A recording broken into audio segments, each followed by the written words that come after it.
बिस्मिल्लाहिर्रहमानिर्रहीम। अस्सलाम वालेकुम my YouTube family, welcome back to my cooking channel cooking with Hina. आज जो आपके लिए ज़बरदस्ती रेसिपी है वो है मीठे की, और मीठे में आज हम बना रहे हैं चॉकलेट केक, और वो कोल्ड केक है जिसमें कोई माइक्रोवेव और ओवन की बेकिंग की ज़रूरत नहीं पड़ेगी। चलिए टाइम वेस्ट किए बगैर मज़ेदार रेसिपी स्टार्ट करते हैं। बिस्मिल्लाहिर्रहमानिर्रहीम। चलें जी, अल्लाह का नाम लेकर अपनी रेसिपी का आगाज़ करते हैं और देखते हैं ये मज़ेदार सी रेसिपी कैसे बनेगी। तो जी, आपके सामने तमाम इंग्रेडिएंट्स मौजूद थे, बट मैं वन बाय वन डालती भी जाऊंगी और आपको ब्रीफली बताती जाऊंगी कि कितने कितने और कैसे डलेंगे। सबसे पहले एक पैन ले लिया, उसको हल्का सा गर्म करके इसके अंदर 100 ग्राम या 1 कप के बराबर हमने इसके अंदर डाल दिया है बटर। बटर आप सॉल्टेड भी लेते हैं, ले सकते हैं। मैंने अनसॉल्टेड लिया था, वो लेके वाइट बटर था मेरे पास मौजूद, आप येलो वाला भी यूज़ कर सकते हैं। उसको हल्का सा मेल्ट किया, जैसे ही वो मेल्ट होने लगा इसके अंदर 1 कप के बराबर हमने डाल दी है चीनी। चीनी एज इट इज़ डालनी है, कोई क्रश नहीं की है, बिल्कुल भी आइसिंग शुगर वगैरह नहीं डाली है। एज इट इज़ जिस सा चीनी होती है वो इसके अंदर शामिल कर दिया। वो डाल के इसको हल्का सा मिक्सअप कर दिया ताकि बटर नीचे ना लग जाए, क्योंकि बटर हो जाता है जलने लग जाता है। तो ये चीनी डाली है, चीनी अपना पानी छोड़ के ये देखें जी सॉस सा बन गया, और आहिस्ता आहिस्ता ये चीनी बिल्कुल मेल्ट हो जाएगी और इसके दाने ख़त्म हो जाएंगे, बिल्कुल दानेदार नहीं रहेगी। तो साथ ही इसके अंदर मैंने डाल दिया है 2 एग। एग जो है हमने एग वाइट एग योग दोनों यूज़ कर रहे हैं, वो इसके अंदर शामिल किया है, और इसको विस्क की मदद से अच्छे तरीके से कर लेंगे मिक्स, ताकि इसके लम्स ना बने। तो जी ये बराबर इसके विस्क हिलाते रहेंगे ताकि ये मिक्सअप होती रहे। बहुत इजी सी रेसिपी है, 2 मिनट्स रेसिपी है और फटाफट से ये बन जाएगी। इसको मिक्स करते रहना है, और साथ साथ अगर आप मेरे चैनल पे न्यू हैं और फर्स्ट टाइम मेरी वीडियो देख रहे हैं तो वीडियो को कर लीजिए लाइक और चैनल को कर लीजिए सब्सक्राइब, ताकि आपको हर नई आने वाली वीडियो मिलती रहे। वीडियो को आपने लास्ट तक देखना है ताकि इक्वली और हर बात स्टेप बाय स्टेप मैं बताऊंगी और आपको इजीली समझ भी आ जाए। तो जी, जैसे ही अंडों को थोड़ा सा मिक्स किया, इसके अंदर 1 कप के बराबर मैंने डाल दिया है कोको पाउडर। कोको पाउडर डाल के इसको कर लेना है मिक्स। ये देखिए जी, अच्छे तरीके से तेज़ी से हिला लेना है, चूल्हा बिल्कुल हल्का सा रखना है, इसके लम्स बिल्कुल ख़त्म हो जाएं, अच्छे तरीके से ये सॉसी टेक्सचर में आ जाए। तो जी, जैसे ही ये सॉसी टेक्सचर में आएगा, ये देखिए जी, ये देखिए, और ये इसके प्रॉपर विस्क हिलाते रहेंगे ताकि ये लम्स ख़त्म हो जाए और ये एक सॉसी सा टेक्सचर बन जाएगा। तो जी, ये हो गया है मिक्स।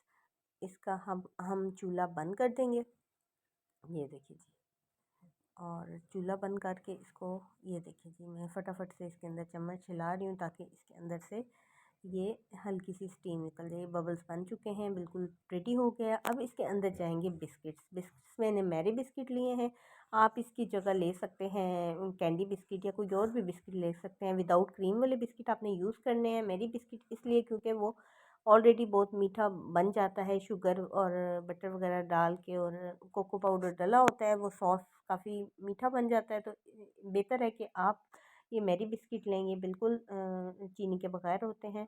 तो ये प्लेन बिस्किट लें तो बहुत अच्छा है। तो ये प्लेन बिस्किट इसके अंदर डाल देने, इसी गरम सॉस के अंदर डाल देने, क्योंकि ये फटाफट से ये सेट हो जाएगी। तो ये अभी गर्म ही है, इसके अंदर हमने 2 पैकेट के बराबर बिस्किट्स डाल दिए हैं, और बिस्किट डाल के ये देखिए जी, अच्छे तरीके से कर लिया है इसको मिक्स। और ये देखिए, अच्छे तरीके से चम्मच से हिला के इसको कर दिया मिक्स। इसको रख दिया अब साइड पे। अब इसको जिस कंटेनर में रखना है वो ले लेते हैं। ये मैंने ले लिया है डिस्पोजेबल कंटेनर। इसके अंदर मैंने ऑयल लगा के, इसके अंदर बटर पेपर लगा के इसको रख दिया ताकि बटर पेपर से इजीली रिमूव हो जाए। तो जी, अब इस पैन के अंदर, अपने कंटेनर के अंदर, हमने जो कोल्ड केक रेडी किया है, जो सॉस रेडी किया है, वो इसके अंदर डाल देंगे तमाम अच्छे तरीके से। जो चॉकलेट वगैरह है, जो सॉस बना हुआ है, वो अच्छे तरीके से पैन से रिमूव करके इसमें डाल देंगे। और ये पैन कंटेनर के अंदर जो डाला है, बिल्कुल स्पून या स्पैचुला की मदद से बिल्कुल इक्वली कर देना है ताकि तमाम जगह से ये इक्वल हो। और जब ये ठंडा करके हम निकालेंगे तो ये बिल्कुल जी इजीली बाहर निकल आए और इक्वली हो। तो जी, ये पैन के अंदर मैंने सेट कर दिया। हल्का सा टैप टैप इसको करके इसको रख देना है फ्रिज में रख दिया है। 3 से 3.5 घंटे इसको लगेंगे। 3.5 घंटे मैंने इसको फ्रिज में रखा है, और ये फ्रिज से साढ़े 3 घंटे के बाद ये मैंने फ्रिज से निकाल लिया और ये देखिए जी विद बटर पेपर इजीली ये पैन के अंदर से या अपने बाउल के अंदर से रिमूव हो गया है। अब जी इसको कर देना है रिमूव। बटर पेपर को हम आराम से उतार लेंगे, जो इसके अंदर इसके साथ लगा हुआ था, बिल्कुल आराम से इसको रिमूव कर देना है और उसके बाद इसकी हमने कटिंग करनी है। ये देखें जी बटर पेपर आराम से हम इसका रिमूव कर दिया है। अब इसको शार्प सी नाइफ़ की मदद से इसको कट कर लेना है, क्योंकि ये कोल्ड केक है, ठंडा हुआ हुआ है। थोड़ा सा कटिंग करने में आपको टाइम लगेगा और ये इजीली हमने इसको काट लिया। ये देखिए जी माशाल्लाह से कितनी अच्छी लुक आई है इसकी। और ये हमारा कोल्ड केक परफेक्ट सा रेडी हो गया है। अब आपकी मर्ज़ी है, आपने क्यूब्स में काटना है, इसको स्क्वायर शेप में काटना है, जिस तरह आपका दिल करे आप वैसे कटिंग कर सकते हैं। अच्छा खासा ये हैवी होता है और बहुत ज़बरदस्त सा बनता है, झटपट। अगर आप रमज़ान में बनाना चाहें, अफ्तारी में अपना एज़ स्वीट के तौर पे इसको यूज़ करना चाहिए, या इवन के ईद पे भी आप ये कोल्ड केक बना सकते हैं अपने गेस्ट के लिए, मेहमानों के लिए, अपने घर वालों के लिए, और उनको अच्छी सी ट्रीट दे सकते हैं। आई होप फ्रेंड्स आपको आज की रेसिपी पसंद आई होगी। और ये मैंने छोटे क्यूब्स में काट के टूथपिक लगा के इस तरह भी कर लिया बाइट शेप में। आई होप फ्रेंड्स आज की रेसिपी पसंद आई होगी। मिलते हैं नेक्स्ट वीडियो में, तब तक के लिए अल्लाह हाफ़िज़।